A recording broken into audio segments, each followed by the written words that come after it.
gali būti, kad net nesiklausys Seimo nariai, ką kalba oponentai, o tiesiog priims tą. Taip, kad jau dabar matosi viską, ką žurnalistai... Realiai oponentų, kaip aš suprantu, tam praktiškai nėra Seime. Poligonui šitam kapčiamestį oponentų Seime praktiškai nėra.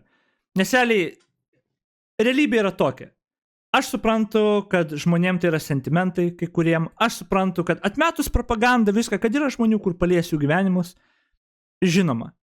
Lygiai taip pat kaip tas geležinkelio projektas palietė ten šimtais daugiau sodybų ir žmonių gyvenimus.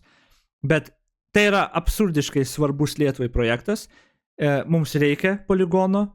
Tai yra žiauriai gera vieta ir iš saugumo, ir iš strateginės pusės, ir iš, ir ko ten turi, ir kokią kokybišką apmokymą galėsi pravesti.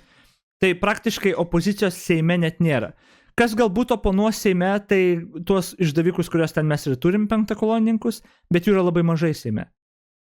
Tai aš net nežinau, kas ten gali oponuoti Seime. Tai Seime bus ir balsavimas, ir įsiklausyta tikrai bus, bet greičiausiai nėra šansų, kad pritartų jums ar jūsų nuomonė. Ir realybė yra tokia. To reikia, poligonas bus, ir jeigu ten nebus, tai bus kažkur kitur, bet greičiausiai tada būtų prastesnė vieta, tai nepavyks išvengti. Jeigu mes poligoną nestatom, čia yra žiauriai blogai.